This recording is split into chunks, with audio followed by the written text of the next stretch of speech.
Okay, really quickly before we start today's video, just real fast, real talk. I know I've said it in posts, I know I've said it personally to some people, but I want to say it again here and now because more people are going to see it here than anywhere. Again, you guys, thank you a lot for still existing as I take some personal time to take care of the old noodle rooski. Like I kind of alluded to in a post, and I won't get super political, honestly. If you haven't guessed my political beliefs by now, maybe look this much harder. In a system that has ingrained in us that calling in sick is a sign of weakness, calling in sick is letting down everyone, it's real easy to carry that concept forward with you from the world of standard employment to the self-employed, the entrepreneur, that thing. And so there have been plenty of times in the past year when I have gotten up, I have made the video. The video has probably not been the best video, but we did the video anyway because I felt like I had to, because I felt like if I didn't, well, Achilles would yell at me, and also that I would lose subscribers, lose patrons, that if I didn't just hold on to the thing. And this weekend, with the increases in patronage, with views coming down, subscribers increasing, just once, it has been proven that that was not the case. Moving forward, both for the sake of my own mental health and to free up some time to work more on third-party content, which truly is an enormous bear to wrestle alone, and to clean my apartment a little bit, self-care if you will, I'm probably going to take a weekend. What that will mean is the next week's videos will look a little weird. We will still have our live plays. Really, if the only thing I'm doing in a week is min-maxing for fun and profit, that'll be it though. That'll be all the content that comes out so I can work on third-party stuff, so I can actually release it, so I can take care of myself. Yeah, that seems like a step back, and I want to stress to y'all that this is not YouTuber burnout. That is not what you're hearing. I love my job. I forgot for a long time that I have basically the coolest job on planet Earth, and I owe that to you guys. By doing this, I will be able to make better content. But hey, speaking of content, that's what you're here for. So, with no further ado, again, thank you guys.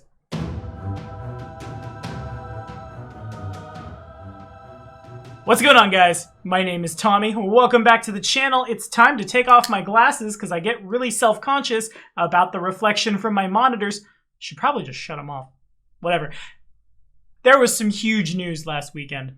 Dual classes will be coming out in the Game Mastery Guide. Gestalt will come out in 2nd edition as an official alternate rule set. No longer some obscure thing that some people know, some people don't. It's been formally introduced into Pathfinder, and we're super stoked. I'm not gonna lie, there will not be an episode of Age of Ashes go live this week because instead of play Age of Ashes, we all stopped and re-rolled our characters. Now, in Adventure Paths in 1st edition Pathfinder, this would be a little jarring because Gestalt is often associated with the power creep, overpowered characters, dare I say, munchkinism. In 2nd edition, it's just really not the case anymore. It's just fun. And I'm here to tell you why I think that as someone who's played more Gestalt games than non-Gestalt games. But first, this episode of Your Pathfinder 2nd edition coverage was brought to you in part by all of you. Seriously, guys. Bottom of my heart. I appreciate you. Now, here we go. Okay, y'all. In case you missed the boat, in case you missed a couple videos we've already done, God, I'm so tempted to say follow this card right up here to the first video Black Dragon Gaming put out. Yeah, screw it. Follow this card. Laugh at me. A Gestalt character is a character that takes 2 classes and rolls them together into one new class, taking the best aspects of both and combining them. That's coming down in 2nd edition. You can see that they really want Sayoni to be a cleric. I assume maybe that's the Oracle. Oracle makes more sense for her, of course. But something sorcerer. Sometimes, especially when you have a particularly small playgroup or want to play incredibly versatile characters, you might want to allow dual class characters, which I guess is the proper name now, that have the full benefits of 2 different classes. Again, that may come out about as clear as mud. So, let's talk about how we're doing it in are Age of Ashes. These are not the official rules. These are our close approximation based on previous experience, and we'll see the official ones in the Game Mastery Guide. But as I think I've told y'all by now, Ross, Charles's player in Age of Ashes, will be GMing Book 2 to let me be a player for a little while, and I've decided after like 4 different iterations, we'll talk more about this character on Wednesday. I'm pretty excited for him. When we do Ancestry Anthology 1 for the Uruxi, I'll be playing a champion druid. Since we take the higher of the 2 from both these classes, that means I will take the champion's 10 hit points, the champion's expert in fortitude, as well as being trained in religion and 1 skill determined by my choice of deity. Talk about that on maybe Friday. I don't know. This week's videos are going to look a little weird, but I kind of just want to have fun, damn it. As well as the druids trained in nature and 1 skill determined by druidic order, and then 2+ intelligence, given that they both have an equal amount. I am trained in simple weapons, I am trained in martial weapons, unarmed attacks, all armor, unarmored defense, champion class DC, druid class DC, divine spell attacks, divine spell DCs, as well as primal and druid stuff, again. And we'll get both tables as we advance, as well as like alertness, lightning reflexes, proficiency increases in armor and weapons, champions, spirit, and in my case, an animal companion. We're going to see if it's good or not.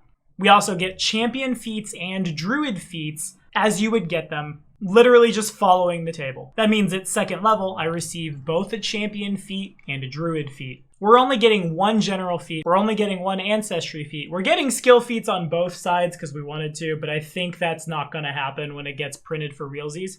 Now that sounds really terrifying. It sounds really powerful, but what it is honestly really fun, especially in 2nd edition in a world where character building is already just playing with Legos anyway. The way the action economy works, gestalting in 2nd edition doesn't really break anything. It's not like I could become, say, like a fighter wizard, get a fighter's full base attack progression, but a wizard's full casting with honestly better spells than there are in 2nd edition right now. Everyone has the same number of attacks. Is the fighter better than attacking at the wizard? Yes. But if you guys have been around for a while, you know we've crunched the numbers. It's real hard to hit stuff unless you get all the right stuff in all the right places.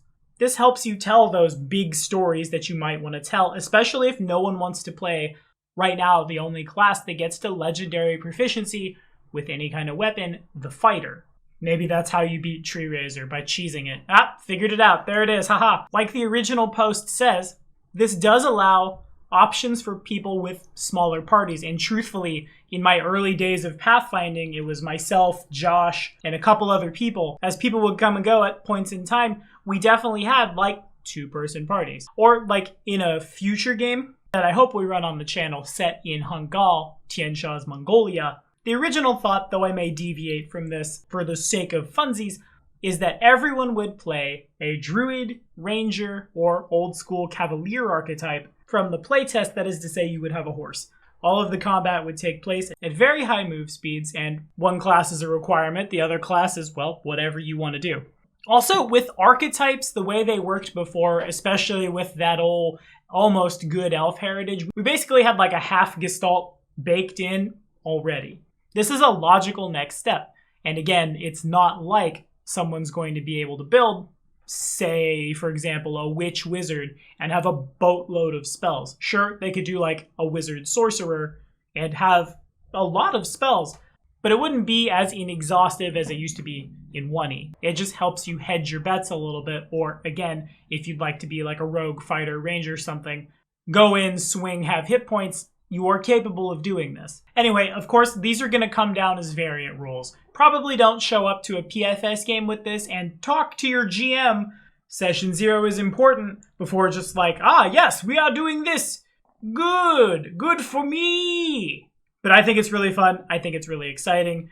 Probably a lot of our games for a while, as far as 2nd edition goes, will be Gestalt games. Why?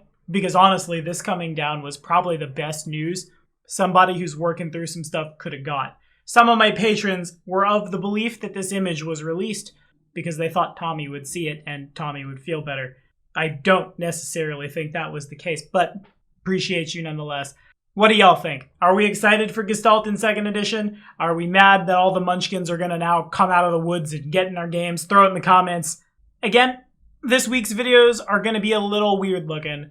We're going to do an episode of Wednesday Afternoon Worship on Friday, I guess, and Ancestry Anthology should be back to the regular schedule by next week. Again, thank y'all for being cool. We'll see you next time.